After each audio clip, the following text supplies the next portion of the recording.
Jeff Ash, welcome to the show. How are you today? Hey, I'm good. Thanks for having me. The pleasure is mine. I'm really looking forward to our conversation. And just for anyone who has not come across you or the work that you do, can you give us a little bit of context about who you are and what it is that you do?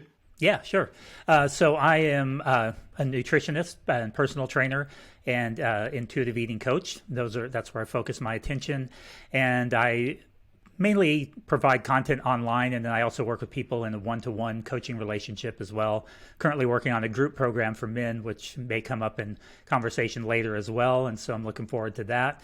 But that's kind of where what I do in the nutrition and fitness space, and in particular, I focus on weight neutral, which we'll talk about more here too, and intuitive eating as the approach that I use with all of my clients. And so I do work with men and women and also kids and teenagers, but lately I've been really focusing my attention most on toward men, toward getting them exposed to and understanding what a weight neutral approach and what intuitive eating is actually all about so that they have a proper understanding of it. It's a very different perspective to approach our health and our fitness and nutrition. Amazing. Yeah, I think as we've discussed earlier, it's a bit of an underserved population. So I'm looking forward to going into your reasons why specifically men. But before I do, where did the journey with health, fitness, and nutrition all begin for you? I've always been really active. So I played baseball growing up. I got into competitive rock climbing in high school in my early 20s, did competitive karate in my 30s, and I do ninja training now. Well, once my shoulder rehab is finished, I'm almost done. So I had shoulder surgery this past March, but so I've always been really active and interested in athletics and that kind of thing. And then I just got real interested specifically in the nutrition aspect and more structured formal training number of years back, and kind of got my start as I think a lot of us guys do, well, a lot of women too, but with bodybuilding.com transformation challenge, 12-week thing where it's basically a starvation contest. So you can keep lifting while they're starving themselves and so you can get as ripped and lean as they want. And so I did that, and that kind of really got me really interested in it. And but then from there, I started to actually learn a lot more about it, not just from other lay people, just sort of sharing their anecdotal stories, and really got into evidence-based nutrition. I went through Mac Nutrition Uni and got my certification there. I'm not sure if you're familiar with that, but went through that and met a lot of really good people, of course, working with Martin and his team there, learning from really the best in the industry when it comes to evidence-based nutrition. And so that really fired me up. And then since then, I've been working in this space. Yeah, it's an incredible journey, and I'm intrigued because you've now landed on intuitive eating and you've landed on mainly serving men. You're not exclusively men, you certainly serve women Right. as well, but those are your two go-to areas. So why intuitive eating and why men in particular? Well, the main reason for the emphasis on men is that I think it's really helpful for them as well, and just as important as it is for women. And it's a very underserved group. Most of the voices you hear talking about intuitive eating and weight neutral approaches are women, which is understandable because they're the ones that typically have been most hurt by dieting in many cases, at least most explicitly. I think men have also been hurt by it, but they don't talk about it as much. But women do talk about it a lot, and so they're more inclined to go ahead and continue talking about it and interact. So you tend to see it more of those conversations among women and aimed toward women. But the way I got kind of made the switch, because I don't use any intentional fat loss coaching anymore. So the way that I got into intuitive eating was I was really interested my whole time in my nutrition qualification. I was really interested in working with entire families because I've done a lot of things with families in the past. And I really saw the value in, hey, not just working with one individual, but what if I could work with mom and dad and the kids all together as kind of a whole unit, get them all on board with a similar approach so that they can support each other in the process. Because, for one, you can't just work with a kid unless the parents are on board, because a kid doesn't have much to do. Even a teenager doesn't have much control over the food environment, the relationship with food, the attitudes at home. Likewise, if you have one person in a relationship who is on board with one way of doing things and the other's completely opposite, then it makes it really difficult for either of them to really be successful in what they're trying to do. So that's kind of where I got interested in, well, this whole family thing. I thought, well, I need to learn more about working with kids as well if I'm going to be working with the families. So I started some training and interacting with people, specifically in the child and teen nutrition. Ellen Satter specifically. So if anybody's interested, they can look her up, Satter. And in her work, her focus with child nutrition is around this weight neutral approach, and she uses something called the division of responsibility in feeding. And we can talk about that later if it comes up. But basically, in the process of learning how to interact with kids and take this approach, and also hearing other fitness professionals talk about working with kids and teens and how you don't want to put them on a diet. You know, I think you probably would agree with that. I think most fitness professionals are like, no, don't put kids on diets. Don't be putting teenagers on diets. But then it really started to resonate. Well, not only did what I was learning there resonate with me, but then I started thinking, well, why is it that at 18, it's suddenly cool to go ahead and put somebody on a restrictive diet? It's like when they're 16, 17, no, you might cause harm. When they're 18, okay, now we can start dieting them hardcore. And it just, that was kind of a light bulb moment for me. So that's how I got really into the weight neutral space. So I got exposed to it there, then started learning about her methods, which are similar to intuitive eating, but a little bit different. And then I got exposed more to the principles of intuitive eating. And that's where I really fell in love with this weight neutral approach and said, this is a good fit for me as a person and a coach. It's evidence-based, which we can touch on also. It's not just a woo-woo kind of a thing. It really is. It's supported by over 170 studies, which I don't think a lot of people understand either. And so that's kind of how I got into it. And now that's my coaching practice entirely. It sounds like you've landed in a really, really strong position.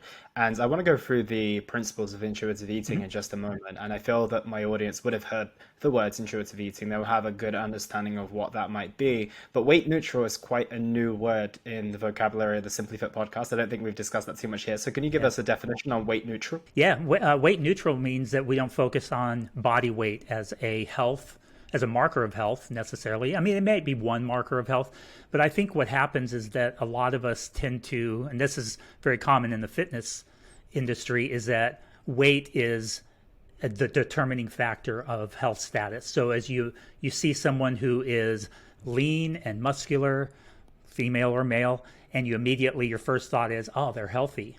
And then you see someone in a larger body, oh, they're unhealthy. And so what a weight neutral approach is we say, regardless of the size and shape of this person's body, we're going to approach them in the same way. We're going to say, well, what is it about your life that we could change that might help improve your health and your fitness? And this isn't just with nutrition and exercise.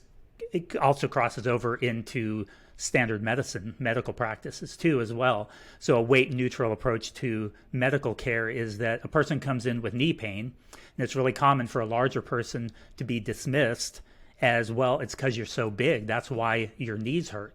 When in fact there might actually be something wrong with their knees that could be addressed and fixed through physical therapy or surgery, but a thin person coming in with the same complaint, that will be immediately, they'll think, oh, well, something's wrong with the knee.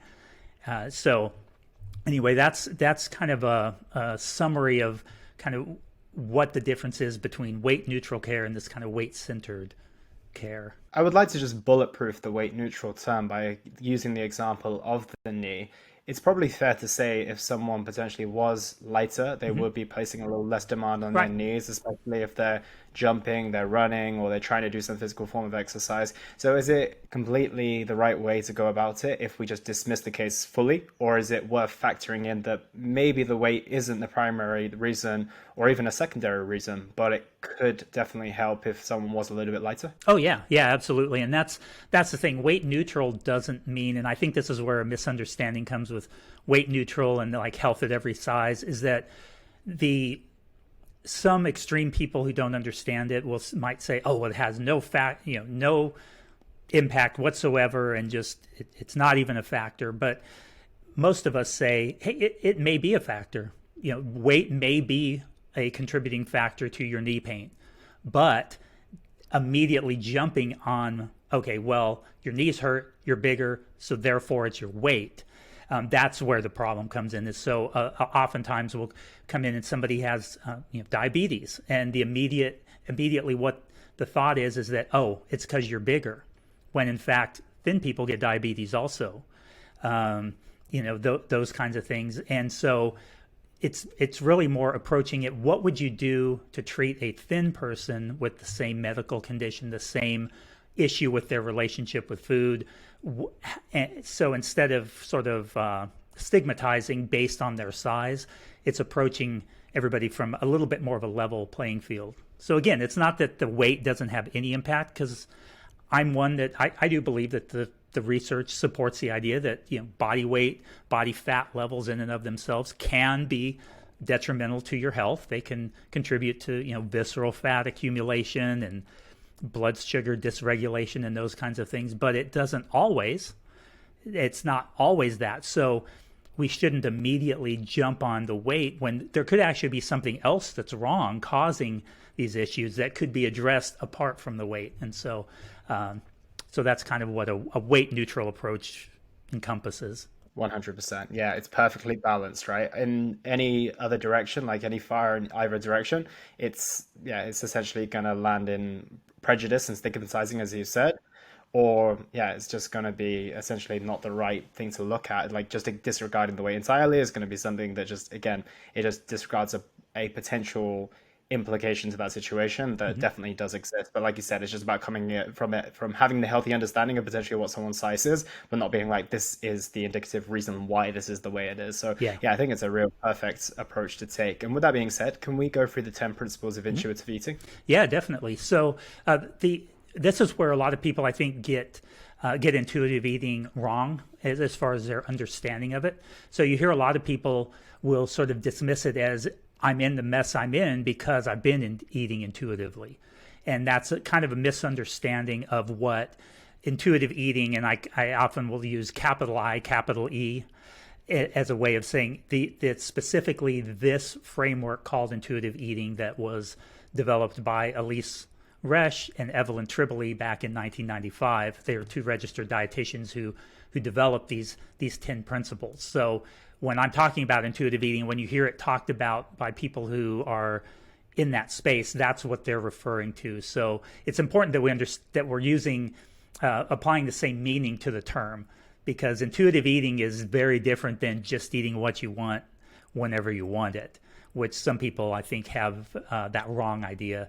So basically, intuitive eating it's a self-care eating framework, and it integrates emotion, instinct, and rational thought. So it's not just all about the feels, and it's evidence-based. So it is, as I said, it's supported by, I think, over 170 studies now is where we're at.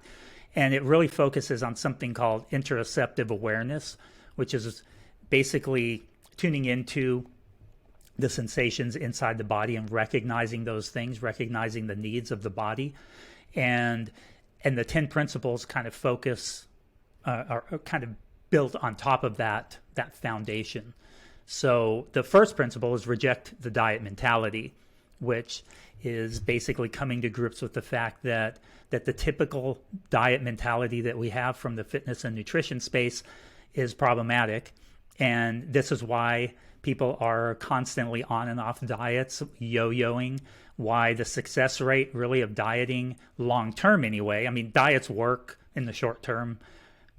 We see it all the time. And I mean, just about anybody who starts a diet and kind of sticks to it, they end up getting some kind of results from it. But long-term, it's like, how well are they maintaining it? Is it really helpful if every 6 months you're starting a new diet to get the weight off that you put back on after the last one, or even every year? That's another issue, because a lot of the research shows that dieting, weight loss, intentional weight loss after 5 years is really, really uncommon. And so most people tend to regain that. 2/3 of people that regain it also gain more than what they lost. And I think that we've all seen that, especially as coaches and stuff.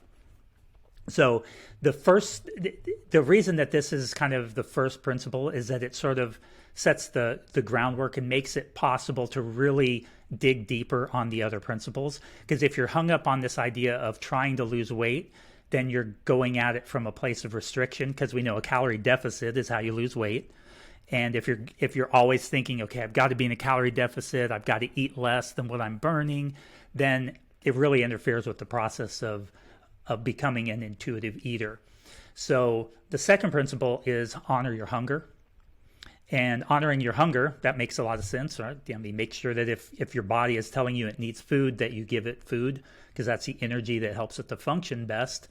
But you can also see how, if you're still in the dieting mentality, we all have these little tricks from dieting. It's like, oh, well, eat low calorie, really high filling foods, or drink water, or drink diet soda, because of the carbonation, it'll take away the hunger pains.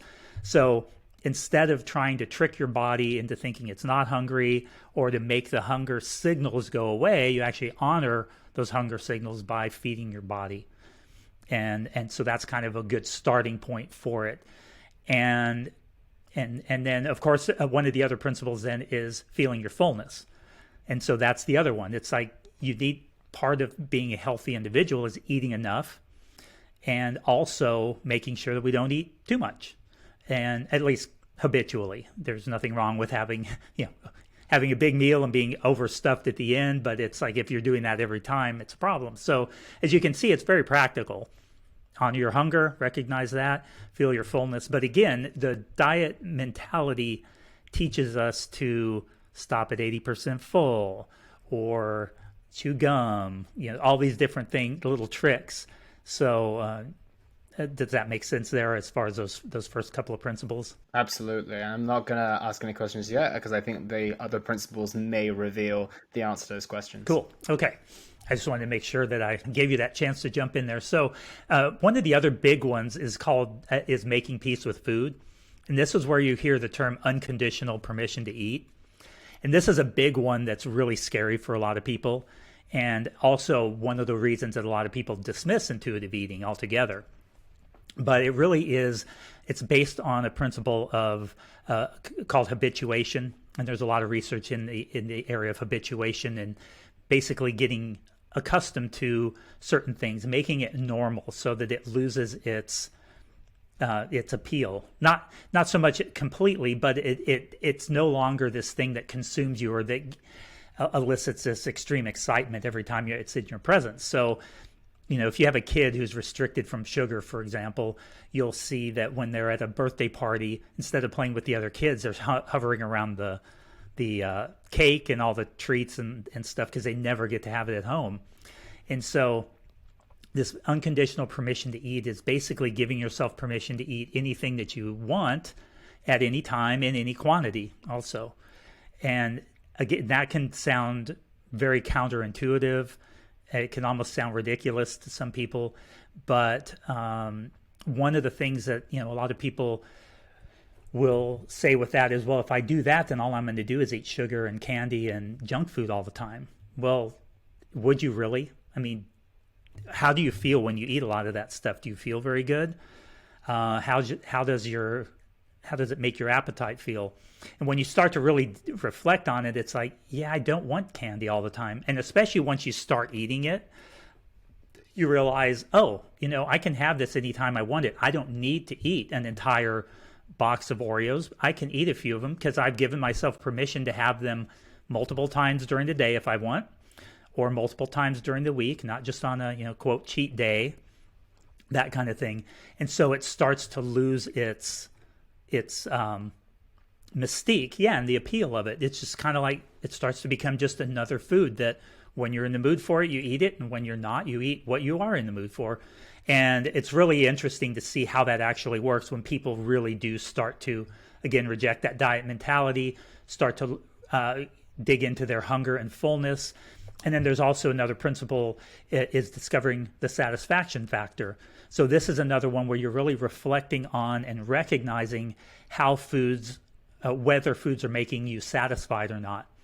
So this satisfaction factor is a really important part of eating, because if we're not satisfied, just like in a relationship, when you're not satisfied in your relationship, then you're more likely to step out, start looking at porn, start flirting, start hitting up your old ex-girlfriend or boyfriend or whatever online, and these kinds of things. And so you start to go out trying to find that satisfaction that you're lacking.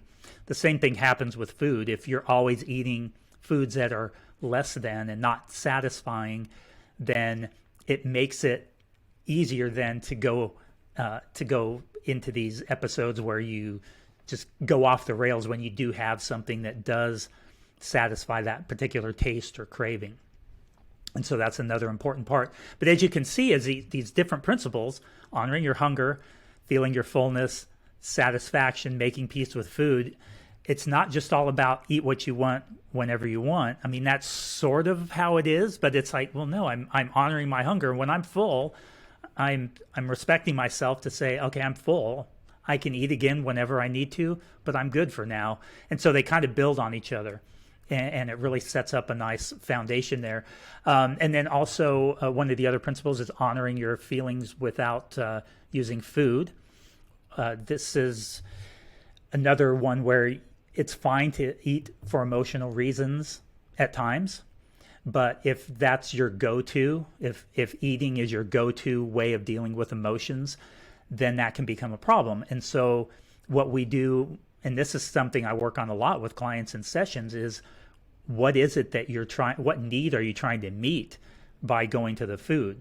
And wouldn't it be better if we could meet that need with the thing that's actually going to meet the need, rather than trying to numb it or pacify it with food or alcohol or drugs, or the same kind of a thing. And so as people start to reflect on it and realize, okay, my feelings of addiction toward food, my feelings of being out of control with food, labeling themselves as an emotional eater or stress eater, oftentimes it comes back to the fact that they're not taking care of themselves in this other area. They're not seeking out and trying to satisfy those different needs that they have with the thing that's actually going to meet that need. And so again, that on top of those other principles starts to help build this really strong foundation where you start to shift your entire relationship with food, the way you think about food, the way you think about how you interact with it, your ability to control yourself around food, and all of those kinds of things. Another one is respecting your body.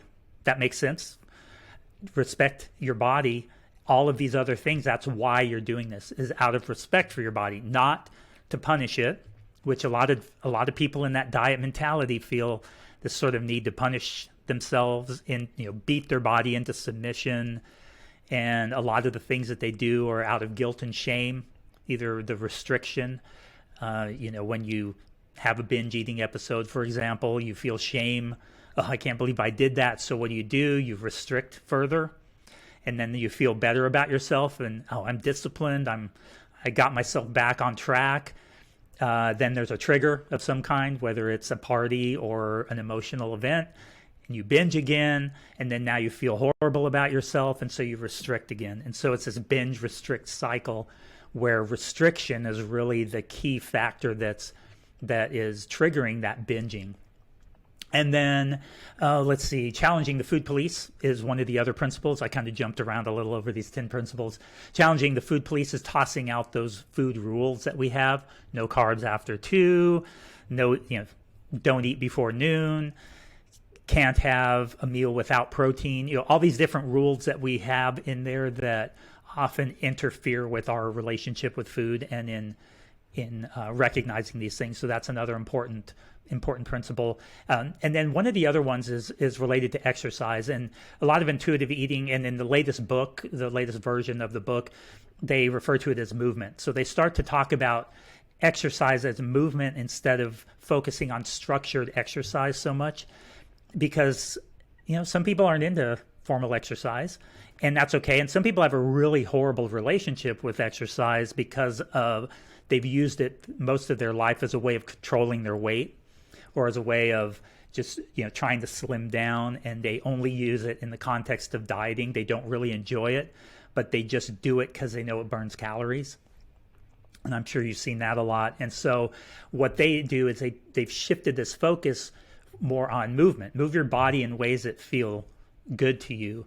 And there's actually some recent research that a study that was called, let's see, I wrote it down here, and it was exercise combats hepatic steatosis, which is liver fat accumulation, and then some potential mechanisms. And what they found was that physical activity, exercise, anaerobic capacity have effects on regulating your liver fat accumulation. And what they found out that was really cool was that this was all apart from changes in BMI.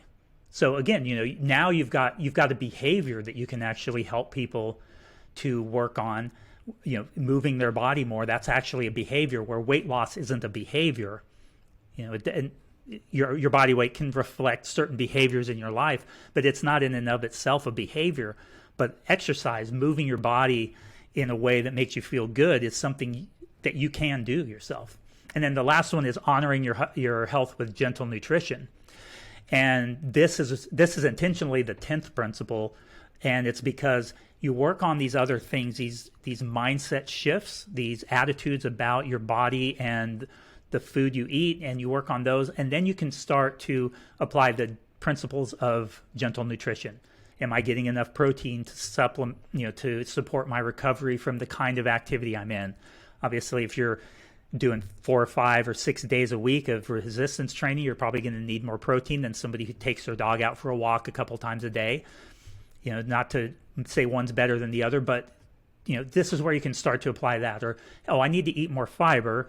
How can I incorporate that into my day without rules, restrictions, beating myself up over it? But it's more, what other nutrition principles can I bring into the equation? And that's going to look different for each person. Whether you are a less active person, maybe an athlete. I mentioned that I do a lot of athletic things and ninja training, so I am a little more conscious of my protein intake, things like that. Whereas someone else, my mom, who basically quilts and she's active, she goes around, but she doesn't need to worry about it to the extent that I do.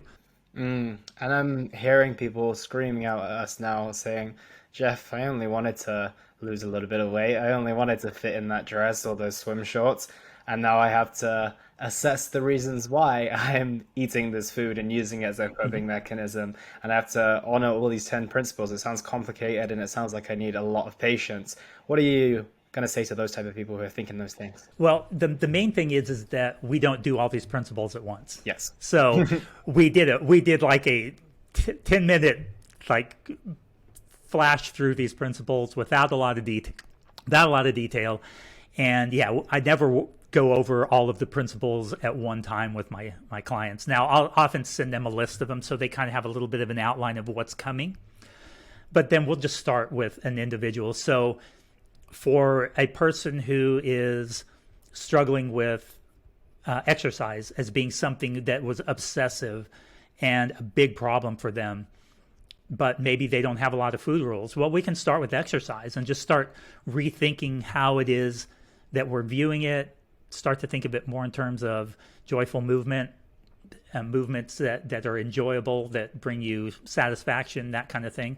Another person who is very sedentary and maybe has never exercised, with them, the movement part, we may just say, hey, let's try and get up and move around to more. What are some things that you can think of that might be a good way to do that? But with them, we may focus on hunger. So it may be that, and that's actually one of the most common places that I start with people is with hunger. They don't feel confident in being able to recognize it, and dieting has a way of doing that to us, to where we're just so accustomed to ignoring hunger or trying to suppress it that when you say honor your hunger, they're like, I don't know. I know when I'm not hungry, and I know when I'm about to eat my own arm off, but I don't know anything in between. And so we have some things like a hunger and fullness scale that you can use to start to recognize those things. So yeah, so it's not complicated, but it does take some work, because you don't have somebody telling you what to do, when to do it, what to eat, what not to eat. And it really is a more of a journey of exploration. And as a coach, that's what I do with them as we talk and we figure out, hey, what's a good thing to work on this week? I had a client last week. We're working on potato chips. That's it. He didn't feel like he could control himself around potato chips, and so we worked on that. And then he sort of discovered, oh, actually, it's because I wasn't eating them. So every time that I did bring them in, I just would eat the entire bag, and then I wouldn't eat them again for a month. So we started integrating that more into his day-to-day life, and he just sort of very, very quickly started to realize, hey, if I eat these regularly, I don't feel the need to eat an entire bag in one sitting. So, so that's kind of a brief summary of it. But yeah, we never throw them all in there, and we build on it. It's always a building process. Yeah, so essentially it's about finding the one that's going to essentially have the biggest impact, probably the one that's the most pressing, or potentially even the lowest hanging fruit, right? If your Oh yeah. long-term goal is to implement all of these principles, it might be like, well, I don't really have that unhealthy of a relationship with exercise. Maybe movement is the place to start. Or I don't have that many food rules, so maybe I can just see if I can explore this option and just tick that box. Because I essentially think that once those are in place, I guess you put habits and routines and maybe not rules per se or structure behind it, but you have certain habits and behaviors, I guess is probably a good word, that help keep those in place as well. Yeah, definitely. And each person, like you were saying, is very different. I have one client in particular that I can think of. He does not have, he's never dieted, so he doesn't have that baggage. Doesn't feel like he controls his snacking very well, but it's not anything that he feels any guilt or shame over. He's just kind of like, yeah, I'd kind of like to not just randomly eat stuff all the time. I'd kind of like to get a little more structure into my eating. And so, we're going to approach that very different than the person who comes to me and says, I'm so fed up with dieting. I've been doing it for 40 years and I'm exhausted and I'm bigger than I've ever been. And, that kind of a thing. And so, again, we just approach it very different for each person. And because there aren't any rules or a right or wrong way to do it. It's incorporating these different principles into your life, looking for the low-hanging fruit. That's one of my big things, and I'm always promoting that, is low-hanging fruit. And there's so much value in finding those things.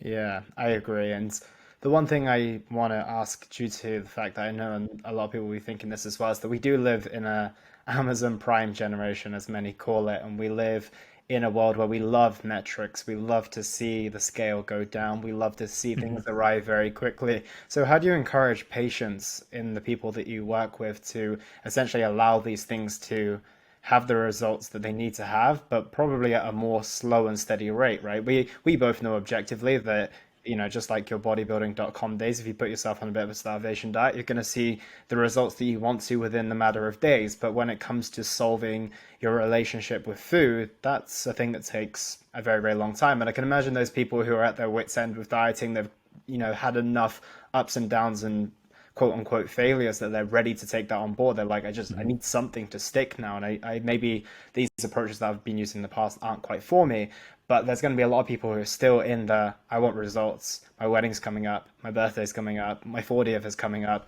So how do you encourage patience for those type of people who have those short-term pressing goals as well? That, to be honest, that's probably one of the hardest things in my coaching, because as I pointed out, I use intuitive eating and a weight neutral approach exclusively. Not that I don't bring in other principles into that mix, but the weight neutral part is something that I've decided that I'm not going to coach intentional fat loss. And so that's also one of the things that's important to understand with the intuitive eating principles, this framework. It's not a weight loss approach. So now that may make some of those principles may make a bit more sense now. It's like, oh, okay, so I'm not intentionally trying to get into a calorie deficit. Okay, that makes more sense now about honoring my hunger, eating for satisfaction, those kinds of things. So that's where a lot of the misunderstandings of intuitive eating comes in, is people thinking, well, you can't lose weight on this. But that's not what it's for. It's for improving your relationship with food. And that is a hard thing to sell to people, because they want to, even if they're tired of dieting, and even if they know they're going to regain it and possibly even gain more. I've had people acknowledge that. I know I'm going to regain it. I may even gain more, but I really want to be this size at this event or this wedding or for this beach, this beach vacation or whatever. And it's really unfortunate that our culture and our society has made us so fearful of being in a little bit bigger body or even a much bigger body that we would go to those extremes. But basically, what with this approach is that it helps you to get into the body that's right for you. And Ellen Satter, who I mentioned earlier with the child nutrition, she has an approach called eating competence. And she incorporates a bit more structure into hers, which I actually kind of bring over into intuitive eating too. I like the idea of structured meal times and snack times and having that consistency, where intuitive eating proper, that's not really part of the framework, but I like to incorporate that. I find that clients really benefit from including that structure in there, can help them regulate their appetite over the course of the day. But one of the things that Ellen Satter talks about that I like in her weight neutral approach is that often the issues that we have with our body weight, well, there is certainly a genetic factor. We're genetically predisposed to be different sizes and shapes and different distributions of fat and muscle.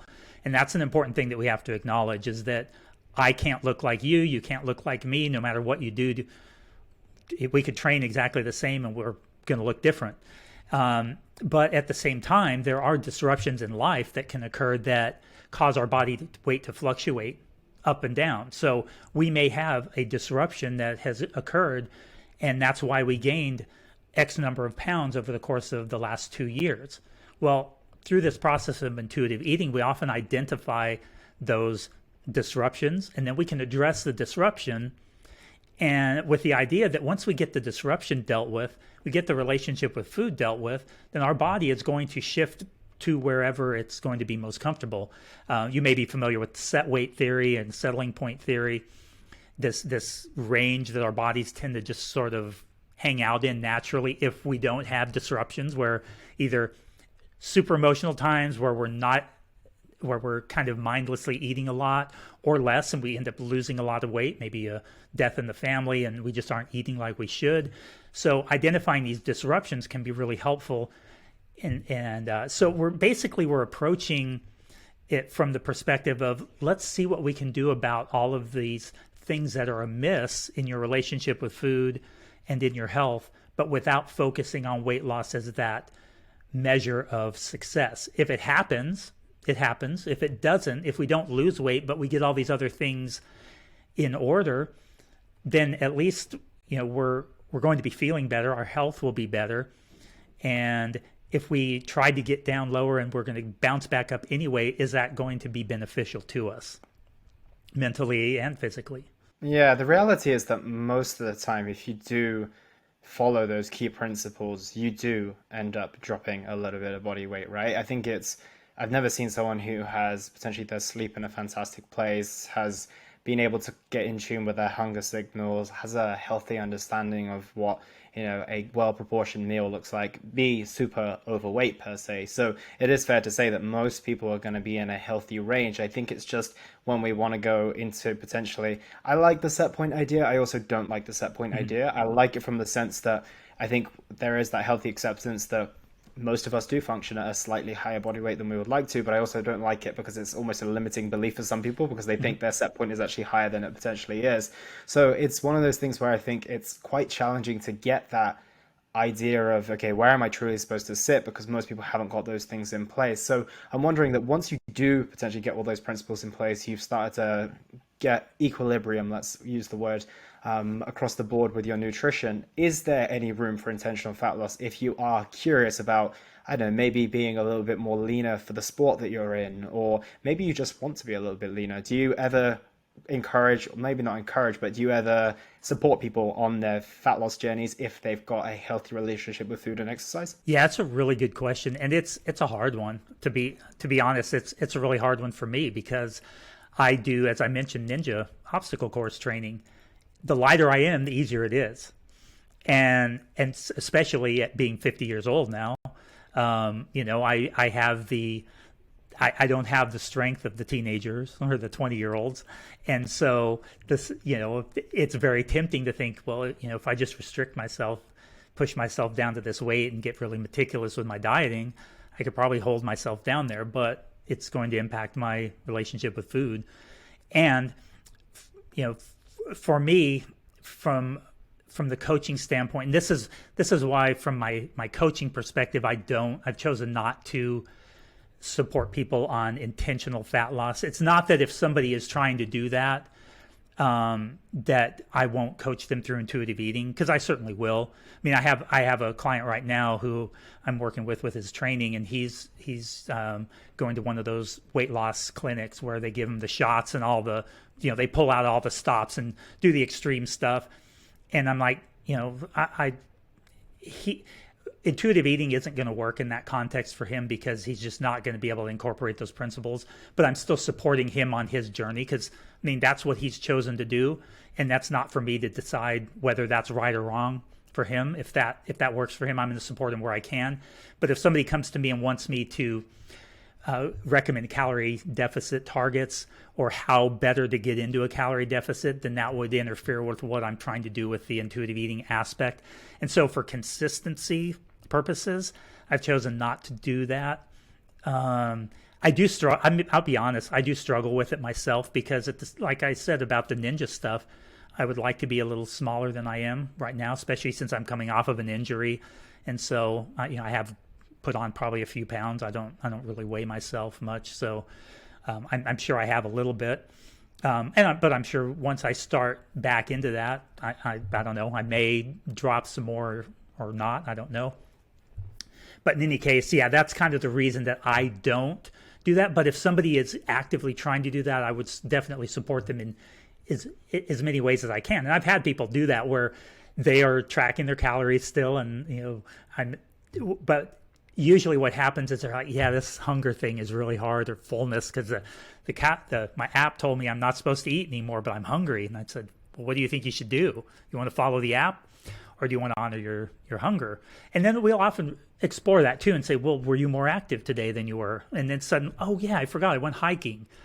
And I lifted weights in the morning too. So I did, yeah, well, of course, no wonder I'm hungry. So maybe I don't need to listen to the app. So a lot of times it can be kind of a stepwise approach too in shifting their mindset. So I've had people where it takes them a while to get away from tracking. They're still tracking for a bit, and then they get away from it gradually as they start to incorporate the principles. They make more sense, and they're like, yeah, this is really interfering with that. So Yeah, it's a really curious and interesting one, because I feel very much the same, in the sense that I want to tell people that they can, theoretically have their cake and eat it, in the sense that like for myself personally, I haven't always had the healthiest relationship with food or movement, as a matter of fact. But I'd say that in this place that I am right now, I have an incredibly healthy relationship with both of those. And I'm also able to dip in and out of fat loss phases, and without any damage long term done to where I am. But it has taken me a while to get here.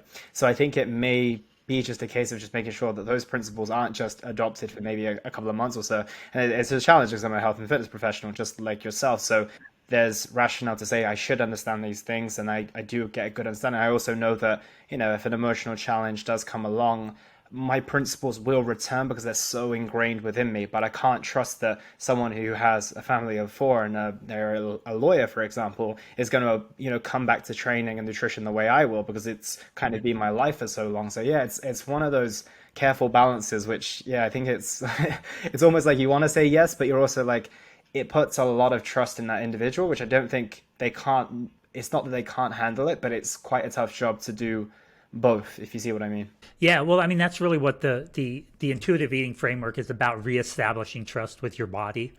So, and everybody's coming at it from a whole different perspective. Like, I was raised in the home with my parents are the best possible parents that you could ever imagine. I mean, they weren't perfect, but they're as close, I think, to perfect as you will find on earth. And so, yeah, I never had pressure to eat certain foods. I had the one bite kind of rule for a new thing, which I don't recommend for parents, but that was like the worst pressure that my mom had, was like, if you don't like it, well, at least try it. And if you don't like it, you don't have to eat it. And that was it. Nobody ever made comments about body sizes or shapes.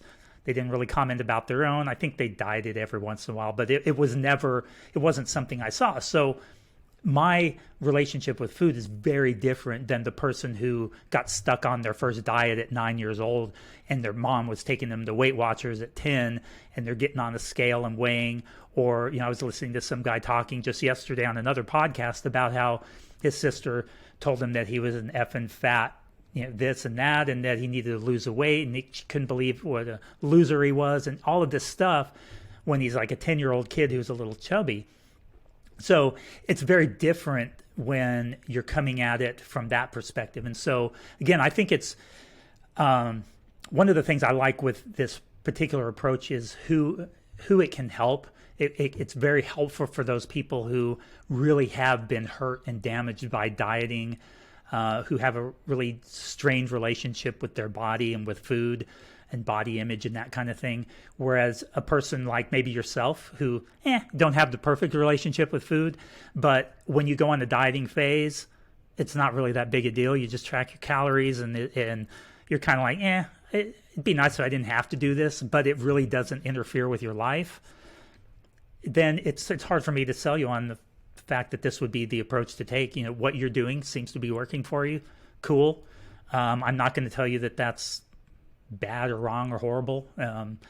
Same thing with somebody else who wants to take a different approach. Yeah, I think with that, it's that intuitive eating is my default. And when I'm not needing to, do anything specific with my body, I just want to function. I want to live enjoyably and I want to train and feel good. And that is the way I go. But if I am going to dip into an intentional fat loss phase, I think the mindset that I have that I hope that listeners will find helpful is that this is just a phase. This is just a temporary period. But intuitive eating is the backbone in which I always fall back on. And I always say to everyone, like, it's the gold standard, it's the place that you want to be. But I find that in an intentional, and that's where the conflict comes in. Well, not necessarily conflict, but that's where you quite rightly say this is not a mechanism of weight loss. This isn't a weight loss approach. And I think that's the perfect thing to remind people. And anyone who's listening today, I think if they don't tie intuitive eating with weight loss, I think it makes perfect sense. And I think that's probably one of the biggest misconceptions is, yes, you might achieve a little bit of weight loss, but it's not essentially a dieting protocol. Right. Yeah. As soon as that rejecting the diet mentality is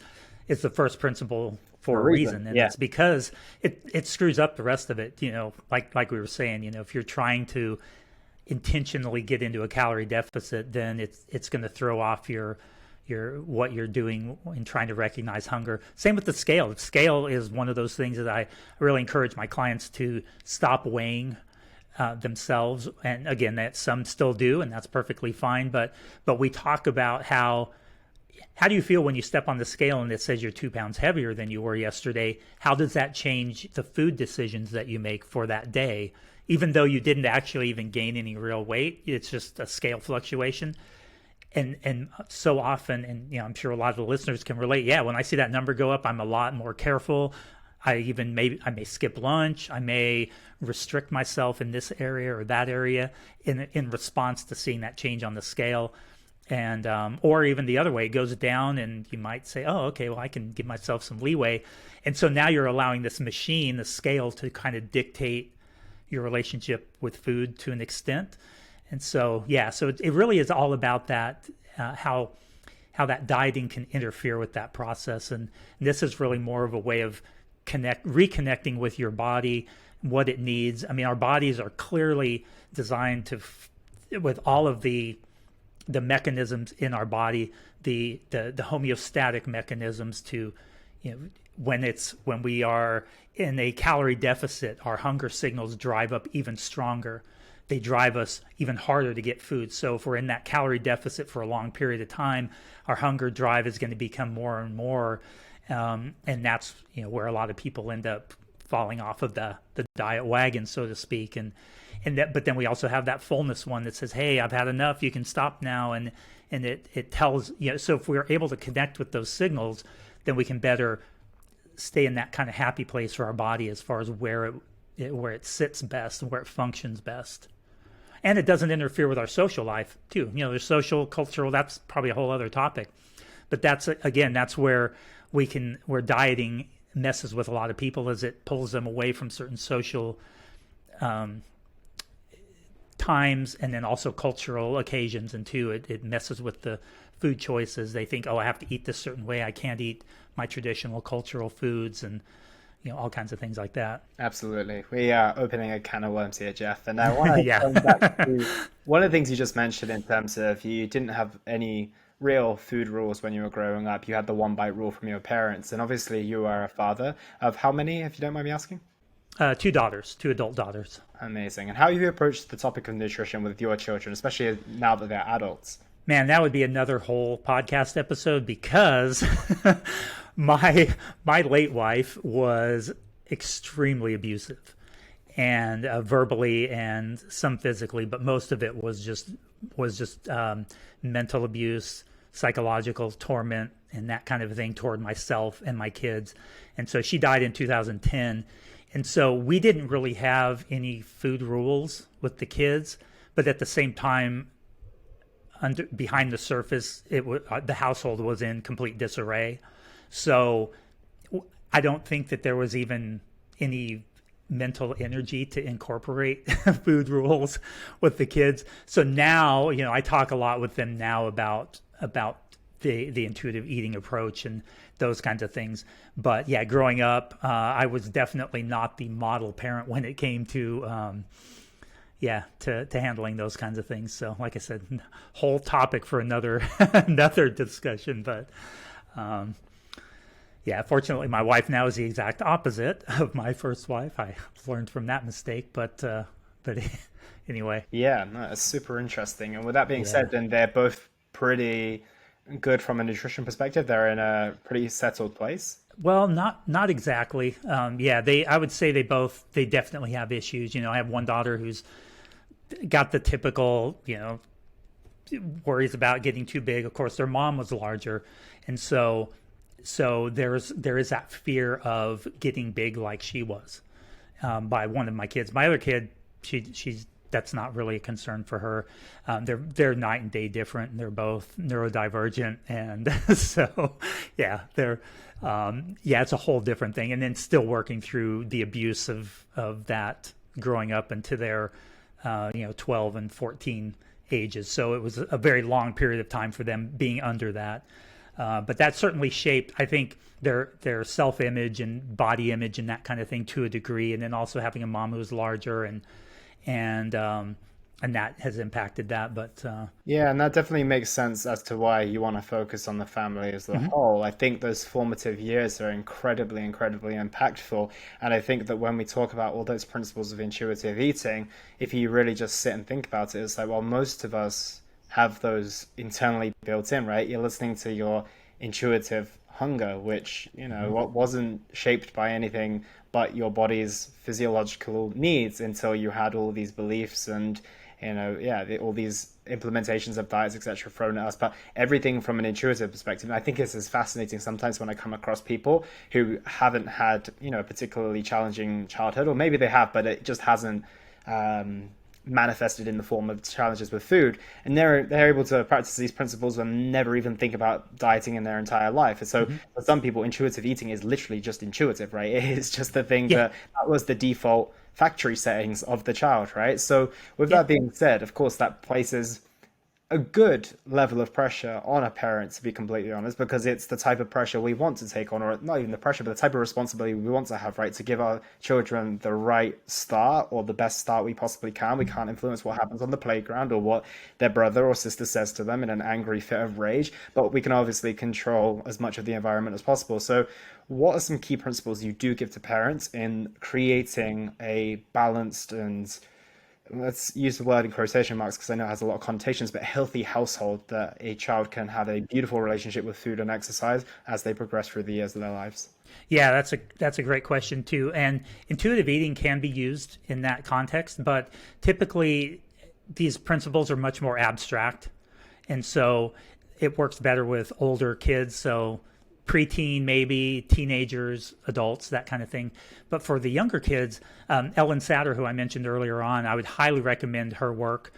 She has a book called Your Child's Weight, and then also Feeding with Love and Good Sense. And these set this foundation for what she calls a division of responsibility. Basically, what the division of responsibility is it's the parent has a role and the child has a role. And so we don't start to incorporate all these food rules with our kids, like, oh my gosh, you can't eat that sugar. You just had sugar earlier today, and all of the demonizing different foods and not allowing certain things like that. But with the division of responsibility, the responsibility of the parent is to decide what, where, and when. So what's going to be offered at each feeding occasion. And typically the when part is that you want to have these structured times of eating so that kids know that there's another meal coming up and that they're going to be able to eat again. They don't have to worry about going hungry. So there's another meal coming up or a snack, and at each one of those feeding times, they're going to be able to fill up. So you're not just going to hand them some veggie sticks and send them on their way where it sort of knocks out the hunger for 5 minutes, but then they're starving again. You're going to provide some kind of a snack or meal that's going to sustain them until the next time that they're going to eat. So that's the when part. The what part is the parent decides what's going to be offered.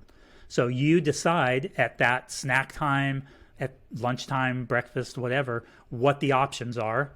And at each one of those feeding times, you make sure that there's some kind of what we might call a safe food, a food we know the kid can eat and fill up on, maybe bread, something like that, so that if some of the other options aren't appealing to them at that time, they aren't going to go hungry. So we don't bring in this, well, if you don't eat this, you're just going to go hungry until morning.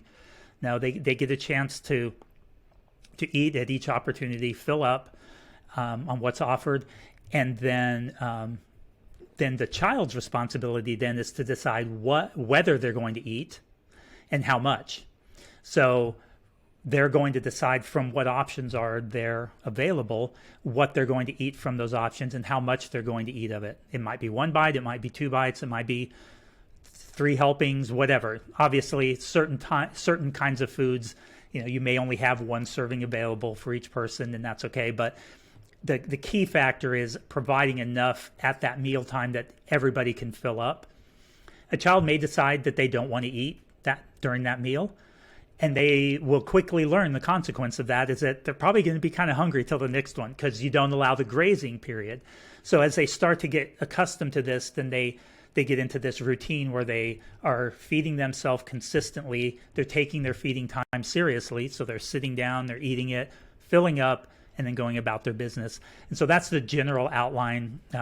Probably do more of an entire episode on that, but trying to keep it simple, that's the general. So the parent decides, or the parent provides, the child decides is kind of a good, real quick way to summarize it. And what that does is that takes the pressure off of the kid.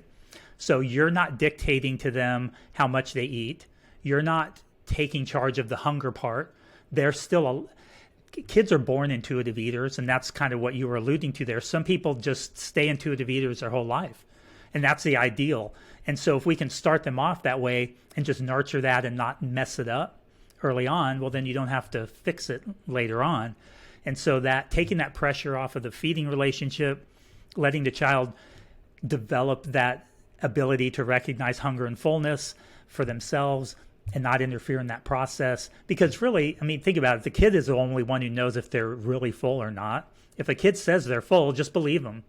Now, they may come back 5 minutes later and say, I'm starving. It's like, well, remember, this is what we're doing. This is our time to eat, and you need to make sure you fill up. So next time that we're ready to eat, go ahead and make sure you fill up on that at that time. And and that just really helps them to develop that. That's how I was also raised, which I was really glad. My mom didn't read a book on it. That's just how she did it, and it worked out really well. And I tend to have a pretty good connection with my hunger and fullness cues. My weight stays very stable for the most part. So yeah, it's incredible. It's interesting that I remember having a guest on who was a specialist on breathwork, and he said babies are the perfect breathers, and it's like, as much as you can not influence people's eating cues, their breathing cues, that maybe even their sleeping cues as well, you find that things just almost fall into place. But I think we're probably in a place where we're starting to understand that, but we're also fixing our own challenges of, maybe not bad parenting per se, but maybe just a lack of information more so than anything. And I think that a lot of people will just want to make sure their child is fed. So it's like, if the child's hungry, let me let him eat, and if the child is tired, let me let him sleep whenever there is, regardless of whether it's the right time to sleep or eat. But yeah, it's a really, really interesting conclusion to come to at the end of this podcast, is the fact that most of the time we know what to do and we just need to like carefully allow that to be versus interfere too much, which is, yeah, a fascinating take. And on that note, Jeff, this has been a brilliant conversation. I want to know, what impact do you want to have on the health and fitness industry?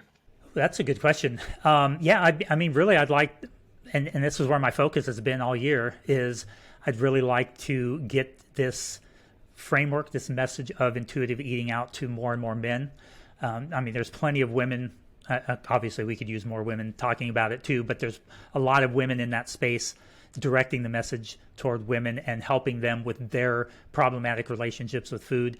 And so my goal would be to help other men work on their relationship with food, and to understand that it's okay to admit that you struggle with these things. It's okay to admit that you have emotional struggles and psychological struggles, and that it's impacting your relationship with food and your health and that kind of thing, and that there is a way to get help if you need to, and that getting help and asking for help and reaching out for help is not something that takes away anything from your masculinity or who you are as a man. In fact, to me, it shows a lot of strength to be willing to admit that, hey, I need some help here, and I think you can help me. And so that's kind of the change that I would hope that we see over time.